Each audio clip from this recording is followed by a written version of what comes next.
আমাদের দেখো লাগেজ কতগুলো হয়েছে।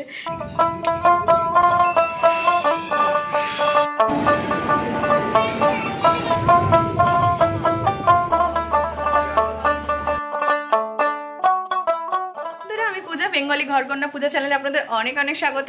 এইদিকে টোটো চলে এসছে আর ওখানে উবের চলে এসেছে, কারণ টোটো করে আমাদের যেতে হবে, এখানটা উবের ঢুকবে না। তো লাগেজ বের করে ফেলেছি আর তোমার আর বেশি লেট করবো না। তো দুইজনে বেরিয়ে পড়ছি, মা ওইদিকে সব কিছু খাওয়া দাওয়ার গুছিয়ে দিচ্ছে। আর আমাদের দেখো লাগেজ কতগুলো হয়েছে। এখানে ঘুরতে যাওয়ার জন্য লাগেজ দেখো ওইদিকে রয়েছে, ওইদিকে দুটো ব্যাগ রয়েছে, যেহেতু করে অফিসের জন্য ল্যাপটপ ট্যাপটপ সব নিয়ে যেতে হচ্ছে, ঘুরতে গিয়েও শান্তি নেই। তো চলো আর বেশি এখানে দেরি করবো না, এখন বেরাই। তো তোমাদের সাথে পরে দেখা হচ্ছে।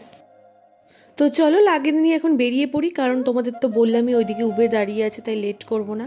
আর এদিকে দেখো তখন আর ভিডিও ক্লিপ নিতে পারিনি, কেন এতগুলো লাগেজ নিয়ে টোটোর মধ্যে দুজন মিলে এসছি, তখন আর ক্যামেরা ধরার সত্যি টাইম পাইনি, তাই দুজন মিলে একেবারে চলে যাচ্ছি এখন হাওড়া স্টেশন।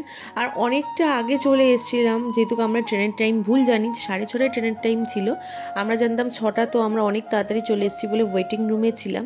তো এখানে একটুখানি দুজনে মিলে একটু জুস খেলাম, আর ফ্যামিলি যেহেতু চলে এসছে তাই ওয়েটিং রুম থেকে একেবারে চলে এসেছি স্টেশনে। আর তোমাদের বলে দিই, ওয়েটিং রুমে কিন্তু হাওড়া স্টেশনে যদি তোমরা ওয়েটিং রুমে থাকতে চাও, পার ঘন্টায় 50 টাকা করে তোমরা নেয়, তোমরা কিন্তু আরামসে এসির তলায় একদম ফ্রিভাবে থাকতে পারো। তো দেখো এদিকে ট্রেনও ছেড়ে দিয়েছে, আর ট্রেনে উঠেই না সবারই প্রচণ্ড খিদে পেয়ে গেছে, কারণ সকালবেলা আমরা তাড়াতাড়ি খেয়েছি দুপুরের লাঞ্চটা, যেহেতু বেরাবো বলে। আর এইদিকে তাই জন্য আমি চাউমিন করে নিয়ে এসেছিলাম, মানে আমি করিনি, আমার শাশুড়ি মা বানিয়ে দিয়েছিলেন। তো চাউমিন করে নিয়ে এসেছিলাম এখানে, তাই সবাই মিলে এইদিকে চাউমিন খাচ্ছি, কারণ এক একজনের ভাগে জানো তো এক একটা আইটেম পড়েছিল, তাই সবাই ভাগাভাগি করে আইটেমগুলো করে নিয়ে আসা হয়েছে। কারণ দেখো একবারে সবাই যদি করে নিয়ে আসতে চেত, আর ট্রেনের মধ্যে না একদম ট্রেনের খাবার খেতে একটুও ভালো লাগে না। তো চলো এখন খেয়ে দিয়ে একটু ঘুমাই, দেখা হচ্ছে সকালে। সকালবেলার আবহাওয়াটা কি সুন্দর লাগছে না? আর সব থেকে আনন্দ কি হচ্ছে জানো তো, এই যে ঘুরতে যাব সেই সকালটা শুরু হয়ে গেছে, মানে এক্ষুনি পাহাড়ে উঠবো, পাহাড় দেখবো, সেই জন্য কিন্তু ভীষণ আনন্দ হচ্ছে। তো চলো আমরা জলপাইগুড়ি স্টেশনের সামনে চলেই এসেছি, আর এখন যেহেতু নেমে পড়বো তাই সবাই একটুখানি চাটা খাচ্ছিলাম। আর নেমেই দেখো কতটা ফ্রেশ লাগছে, আর ওয়েদারটা সত্যি খুব সুন্দর, মানে এই কলকাতার ফ্যাস ফ্যাসে গরম থেকে যেন মনে হলো রিলিফ পেলাম। তো আমরা নিউ জলপাইগুড়িতে নেমেছি, আর এদিকে বোনের অবস্থা দেখো, বোন ঘুমিয়ে চোখগুলো পুরো ফুলিয়ে দিয়েছে। আমার খুব একটা ঘুম হয়নি, আর গাড়িতে উঠে দেখো হাল্লাপাটি কিন্তু শুরু করে দিয়েছি।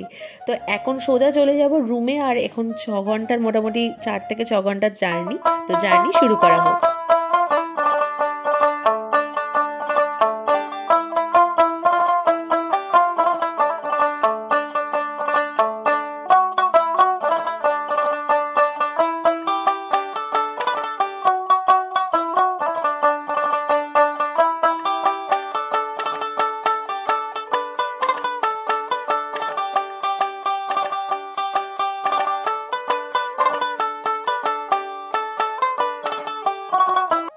মোটামুটি 1 ঘন্টা জার্নির পর দাঁড়িয়ে পড়লাম ব্রেকফাস্ট করতে, কারণ হিলসে ওঠার আগে যদি তুমি ব্রেকফাস্ট না করে ওঠো প্রচণ্ড ভমিটিং হবে আর ভীষণ শরীরটা খারাপ লাগবে।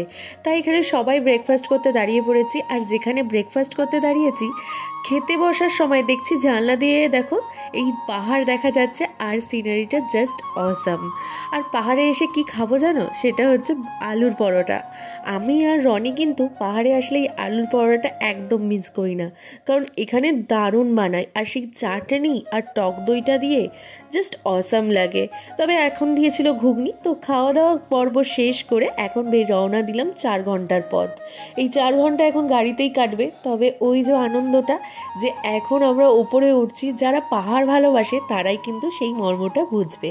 তারপর 4 ঘন্টার পথ শেষ করে পৌঁছে গেলাম হোটেলে, আর এখানে আসলাম চিন্দল হোটেলে। তবে এই হোটেলটা কেমন কি সেটা তোমাদের নেক্সট ব্লগে জানাবো। তো এখন এদিকে আমরা লাগেজ নিয়ে দাঁড়িয়ে আছি, আর ফুল ফ্যামিলি দেখো ওয়েট করছে উপরে যাবে বলে। তো চলো তাহলে আজকে এখানেই ব্লগটা শেষ করছি। কেমন লাগলো অবশ্যই জানিও, ভালো লাগলে লাইক কমেন্ট শেয়ার আর সাবস্ক্রাইব করে দিও। দেখা হচ্ছে নেক্সট ব্লগে, আর ফেসবুক থেকে দেখলে ফলো করে নিও। আজকের মতো বিদায় নিচ্ছি, সবাইকে শুভরাত্রি, টাটা।